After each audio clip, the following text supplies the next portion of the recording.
The alien princess believed her human husband was harmless until the gods bowed to him. Part 1. The capital of the Aurelian Empire shimmered under twin suns. Towers of crystal and living metal rose into the sky, glowing softly as energy flowed through them like blood through veins. Ships drifted above the city in slow, graceful lines, their lights forming patterns that told stories older than most stars. Princess Scifi stood on the highest balcony of the royal palace, looking out over her world. She wore ceremonial robes woven with symbols of her royal bloodline, each mark a reminder that her family had ruled for thousands of cycles. Today marked the 5th year of her bond ceremony. Behind her stood her husband, Elias, a human. He leaned casually against the railing, dressed in simple formal wear that looked plain beside the alien finery of the court. His brown hair was neatly tied back. His eyes were calm, thoughtful, and warm. He watched the city not as a ruler, but as someone quietly enjoying the view. Many still whispered that it was strange, almost shameful, that a princess of the Aurelian Empire had married a human. Humans were new to the galactic stage. They had no ancient gods that answered their prayers. No great empires carved into history by divine fire. No natural strength or glowing power. They were fragile, short-lived, and far too emotional, or so most believed. Scifi herself had once believed that too. She loved Elias deeply. He was kind, patient. He listened more than he spoke. When the weight of royal duty pressed on her, he was her calm center. But even she believed his value was his heart, not his strength. She had married him for love, not because he was dangerous. A soft chime echoed across the balcony as attendants announced the arrival of the High Council. Scifi straightened, her royal mask settling into place. Elias pushed himself upright and offered her a gentle smile. "Nervous?" he asked quietly. She shook her head. "Only tired of speeches," he chuckled. "Then I will stand quietly and look harmless." As usual, she smiled at that and reached for his hand. His fingers were warm and steady. Human. Ordinary. Or so everyone thought. The ceremony began in the grand hall, a vast chamber open to the sky, supported by floating pillars etched with divine script. Representatives from dozens of species filled the tiers, their colors and shapes forming a living galaxy. At the center stood Scifi and Elias. The high priest spoke of tradition, of unity, of the ancient gods who once shaped reality itself. The Aurelians believed their royal line was touched by those gods, protected by ancient blessings passed down through blood. When the priest mentioned Elias, his tone shifted. "And the human consort," he said, carefully neutral, "who has chosen to walk beside our princess?" A ripple of quiet murmurs moved through the crowd. Some alien nobles looked at Elias with open curiosity. Others, with barely hidden scorn. One envoy, tall and scaled, leaned toward another and spoke loudly enough to be heard. "Still strange," he said. "A being with no divine mark, standing in a hall built by gods." Another replied with a soft laugh. "Love makes royals foolish." Scifi felt her jaw tighten. Elias heard them too. He did not react. He simply lowered his gaze slightly. Respectful, calm, as if their words were no more than passing noise. That only made some of them smile wider. After the formal vows and blessings, the hall opened into celebration. Music filled the air. Light drones danced like glowing spirits. Scifi moved among the guests, fulfilling her duty, Elias at her side. Again and again, she noticed the same thing. No one feared him. They treated him like a pleasant ornament, a curiosity. Some were polite, others dismissive, a few openly insulting, masking it behind smiles. "You humans adapt well," one noble said smoothly. "Survive without gods." "Admirable, in a way." Elias nodded. "We do our best." Another laughed. "You must feel safe here, surrounded by divine protection." "Yes," Elias replied. "Safe." Scifi searched his face. His expression did not change, but there was something in his eyes. Not anger, not pride, recognition. That night, after the celebrations faded and the palace lights dimmed, Sailira and Elias returned to their private chambers. The city outside glowed softly. Peaceful. Sailira finally let out a slow breath. They were worse than last year. They always are, Elias said gently. People fear what they don't understand, or what they think is beneath them. She turned to him. Does it bother you? He considered the question. Once, maybe. She studied him, trying to understand how he could remain so calm, so untouched. Sometimes I worry, she admitted. If danger comes, if the gods themselves return, I don't want you to be hurt because of me. Elias stepped closer and placed his hands on her shoulders. Sailira, look at me. She met his eyes. I chose this life, he said softly. And I am exactly where I should be. His words were comforting, yet something about them sent a strange chill through her. That same night, far beyond the capital, something ancient stirred. Deep in forgotten space, where stars burned cold and time bent inward, long silent structures began to awaken. Relics older than recorded history pulsed with light for the first time in thousands of cycles. Across the galaxy, sensors flared. Priests woke from visions. Oracles screamed. In the Aurelian capital, the great temple of echoes trembled. Sailira woke to the sound of alarms. The palace shook. Not violently, but as if reality itself had shuddered. Lights flickered. Energy fields wavered. Elias was already awake. He stood by the window, staring at the sky. What's happening? Sailira asked, pulling on her robe. The old signals, Elias said quietly. They're waking up. She froze. You know about this? He did not answer right away. In the distance, the twin suns dimmed for a fraction of a second. Barely noticeable. But enough to terrify every priest in the empire. Emergency messages flooded the palace. The high priest himself requested immediate audience. The gods, he said over the channel, his voice shaking. The ancient markers are active. This has not happened since the First Age. Sailira felt her heart pound. The gods are returning? Yes, the priest whispered. Or something that remembers them. She looked at Elias. He was still staring at the stars, his expression unreadable. The high priest's eyes flicked to him through the hololink. Princess. Perhaps the human should be escorted to a secure chamber. These events may be dangerous for someone without divine protection. Sailira bristled. He stays with me. The priest hesitated. As you wish. When the channel closed, silence filled the room. Elias, she said slowly, you said you chose this life. But... He turned to her at last. Yes, he said. There are. Her breath caught. Are you in danger? He smiled softly. No. Then who is? She asked. His gaze lifted back to the sky, where strange patterns of light were beginning to form, invisible to most eyes. But not his. The galaxy, he answered. If it remembers the wrong lessons, far beyond sight, something vast shifted its attention. An ancient consciousness drifted awake, brushing against reality. It whispered across the void, not in threat, not in anger, but in recognition. A single name echoed through forgotten dimensions. Elias. And for the first time since the universe was young, the gods began to turn their eyes toward a human. The alien princess believed her human husband was harmless until the gods bowed to him. Part 2. The capital did not sleep. All through the night, the sky above the Aurelian Empire shifted with strange colors. Lines of light appeared where there should have been none. Stars dimmed, then flared brighter, as if responding to an unseen call. Ships hovering above the city froze in place, their engines silent for long seconds before restarting on their own. Inside the palace, priests ran through corridors that had not seen haste in centuries. Princess Sailira stood in the Hall of Advisors, surrounded by glowing holo-displays filled with impossible data. Energy readings spiked beyond known limits. Ancient symbols scrolled across screens, symbols no one alive could fully read. Elias stood beside her, calm as ever. The high priest bowed low. Your Highness, the temples are reacting.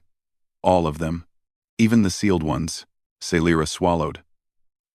What does that mean? The priest hesitated. It means the old laws are being tested. A low hum rolled through the palace. The floor vibrated gently, like a distant heartbeat. Salira turned to Elias. You said the signals were waking up. How do you know this? Elias met her eyes. This time, he did not smile. Because I have heard them before, he said. Her chest tightened. When? Long before we met. Before she could ask more, the hall doors opened. Armored guards entered, followed by 3 elders from the Temple of Echoes. Their faces were pale, their eyes wide with fear and awe. The relic has activated, one elder said. The core relic. It only awakens in the presence of divine authority. Salira stiffened. The relic responds only to gods or royal blood. The elder nodded slowly. Yes. That is what we believed. Every eye in the room drifted, almost unwillingly, toward Elias. The air felt heavier. This is madness, another advisor said sharply. He is human. Humans have no divine signature. Elias spoke before Salira could respond. That depends on what you define as divine. Silence fell. The elders exchanged uneasy glances. The relic demands his presence, the high priest said quietly. It has locked onto him. Salira's heart pounded. You are not taking him alone. Elias placed a hand over hers. Then we go together. The Temple of Echoes rose from the center of the capital like a mountain of stone and light. Its gates had been sealed for generations, opened only during the most sacred events. Now, they stood wide, glowing with symbols that shifted as Elias approached. Crowds gathered outside, watching in fearful silence. Whispers spread fast. The human, the relic called him. This is heresy. As Elias stepped onto the temple platform, the ground beneath him responded. Light flowed outward in perfect circles. The massive doors opened fully, as if welcoming an honored guest. Salira felt her breath catch. Inside, the air was cold and still. Pillars carved with ancient stories lined the hall. At the center hovered the core relic, a sphere of layered energy and crystal, said to contain a fragment of the god's will. The moment Elias crossed the inner threshold, the relic flared, not violently, joyfully. Ancient symbols ignited across the walls, rewriting themselves. Languages thought lost returned, flowing like water. The elders dropped to their knees, not by choice, but by instinct. Salira stood frozen, staring at her husband. What are you? She whispered. Elias looked at the relic, his expression filled with something like sorrow. Someone who remembers. A deep sound rolled through the temple. Not a voice, but a presence. The relic pulsed again, projecting images into the air, stars being born, worlds forming, beings of light shaping reality, and among them, humans, not weak, not small, standing beside the gods, not beneath them. Gasps echoed through the chamber. This is impossible, an elder whispered. Humans were primitives during the First Age. They were young, Elias said calmly. Not primitives. The images shifted. The gods grew distant. Their power expanded, unchecked. Worlds burned. Balance broke. Then humans stepped back, not cast out, but withdrawing. Salira's mind raced. You left the gods? Elias nodded. We refused to rule them, or be ruled by them. The relic dimmed slightly, as if listening. A sudden shockwave rippled through the temple. Outside, ships lost power again. Across the capital, statues of gods cracked, not from force, but from strain. They are coming, the high priest said in awe and terror. The gods are responding. Salira turned to Elias, fear finally breaking through her composure. If they come, will they hurt you? Elias looked at her then. Truly looked. And his voice softened. No. But they may ask things of me. 1. A blinding column of light tore open above the temple, piercing the sky. Reality folded around it. From within the light, shapes began to form vast, radiant, and ancient. The gods descended. The crowd outside fell to their knees as one. Even hardened warriors bowed, overwhelmed by presence alone. Salira struggled to breathe. The first god emerged fully, towering over the city, its form made of light and stars. Its voice echoed everywhere at once. Covenant bearer, it said. Not princess, not priest, not emperor. Covenant bearer. The god's gaze fixed on Elias. We have felt your presence awaken the old paths, the god said. Why do you stand among mortals? Elias did not bow. He did not kneel. He simply stood, hand resting lightly at Salira's back. Because this is my home, he answered. Murmurs of shock rippled through the crowd. Another god appeared, darker, older. Its form wrapped in shifting void. You abandoned the heavens, it said. You denied your place. Elias shook his head. We chose responsibility over power. The gods hovered in silence. Then, slowly, impossibly, the first god lowered itself. It bowed. The capital erupted into gasps and cries. Salira's knees nearly gave way. She grabbed Elias's arm, her mind struggling to understand what her eyes were seeing. The covenant still binds us, the god said. And you still carry its authority. Salira whispered, her voice trembling. Elias, you said you were harmless. He glanced at her. A faint, sad smile touching his lips. I said I would never hurt anyone who did not deserve it. The darker god recoiled slightly. The balance is shifting. The galaxy watches. Elias looked up at the towering beings. Then let them watch, because what comes next will decide whether the gods still have a place in it. The light above the temple intensified. More shapes moved within it. More gods were coming. And across the stars, civilizations trembled, unaware that the fate of divinity itself now stood beside an alien princess, wearing the face of a quiet human she once believed was harmless. The alien princess believed her human husband was harmless, until the gods bowed to him. Part 3. The sky above the Aurelian capital no longer looked like a sky. Light folded in on itself, forming vast shapes that moved like living constellations. The air vibrated with power older than history. Across the city, millions watched in silence, their minds unable to fully understand what their eyes were seeing. The gods had returned. They hovered above the Temple of Echoes, radiant and terrible, their presence bending gravity and time. Some shone like stars given thought. Others were wrapped in shadow and deep space, ancient and cold. At the center of it all stood Elias, a human. Princess Salira felt small for the first time in her life, not because the gods were large, but because the truth before her shattered everything she believed about power. The first god, the one of light, spoke again. Its voice was calm, but it carried the weight of ages. Covenant bearer, it said. The galaxy has changed since you turned away. Civilizations rise without guidance. Power spreads without order. Another god drifted closer, its form sharp and burning. The mortals have grown arrogant. They war, they destroy. They reach for what they cannot control. Salira felt anger rise in her chest. She stepped forward before she realized it. You abandoned them, she said, her voice echoing more than it should have. You left the galaxy, and now you blame it for surviving without you? The gods turned their attention to her. Elias gently placed a hand on her arm. Salira, the god of light, regarded her with something close to curiosity. You speak boldly, princess. She speaks truth, Elias said. Silence fell. Even the gods seemed to pause. Elias stepped forward, standing fully between the gods and the people below. He looked small, fragile, human. Yet the space around him felt steady, anchored. When we made the covenant, Elias said, his voice clear and calm, we agreed to something simple.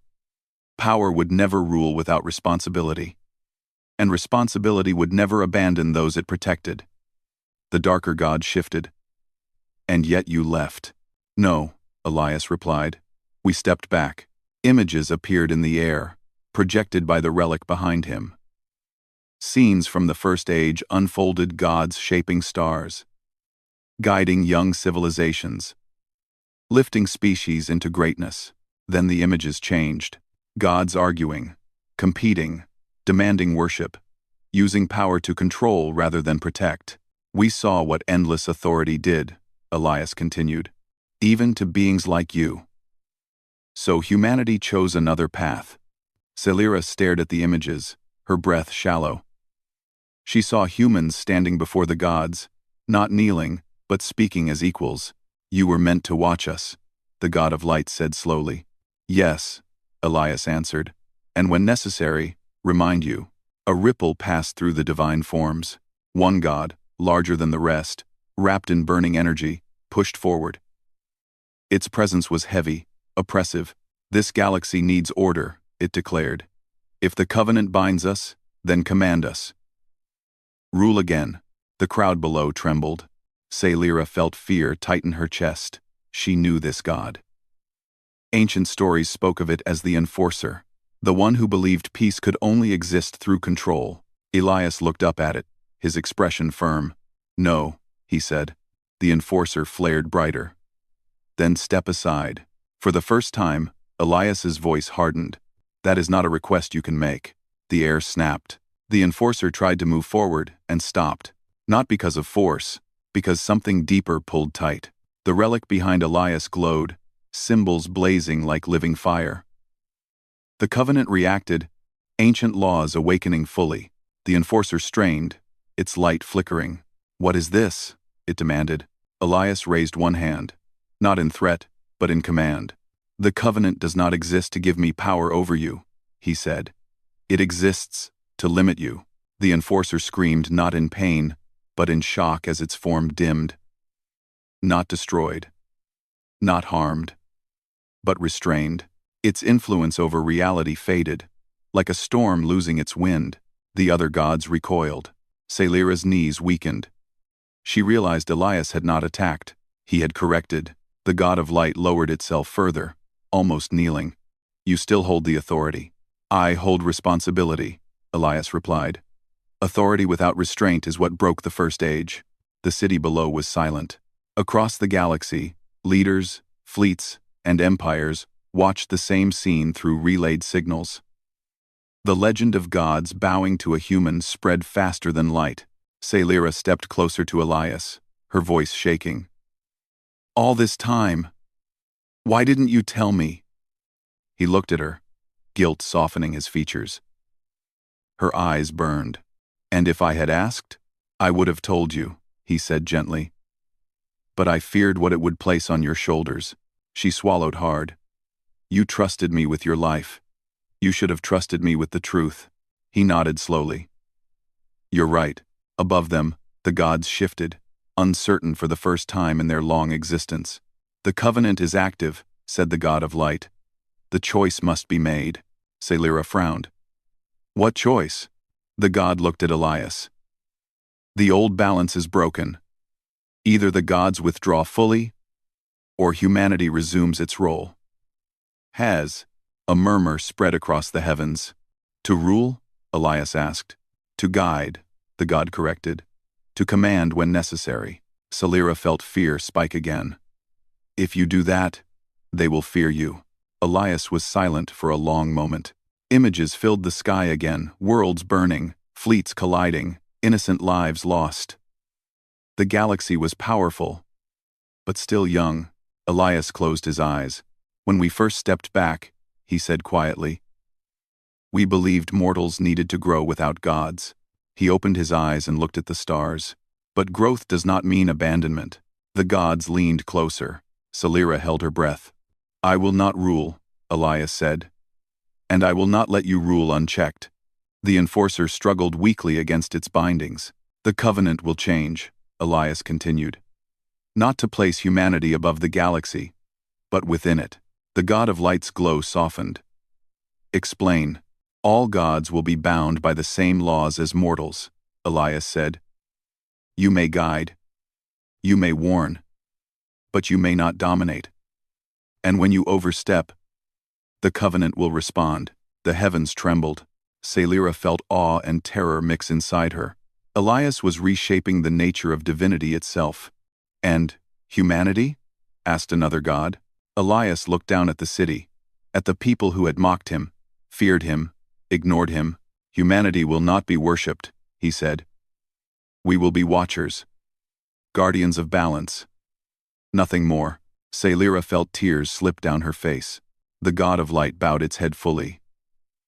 Then speak the final clause. The entire galaxy seemed to lean in. Elias took a slow breath. But before he could speak, the enforcer laughed, a harsh, broken sound. You think balance will save them? It said. Mortals will fail.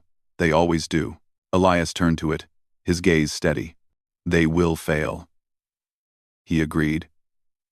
And they will learn. And they will learn. The relic flared brighter than ever. The gods waited. Sailira realized this was the moment that would define everything: gods, mortals, and the man she loved. Elias raised his voice, and the Covenant listened. What humanity chooses next, he said, will not be decided by fear, but by mercy. Wolden sensive. Wolden sensive. Wolden sensive. Wolden sensive. Wolden sensive. Wolden sensive. Wolden sensive. Wolden sensive. Wolden sensive. Wolden. The symbols burned. The universe held its breath, and the final choice was about to be spoken.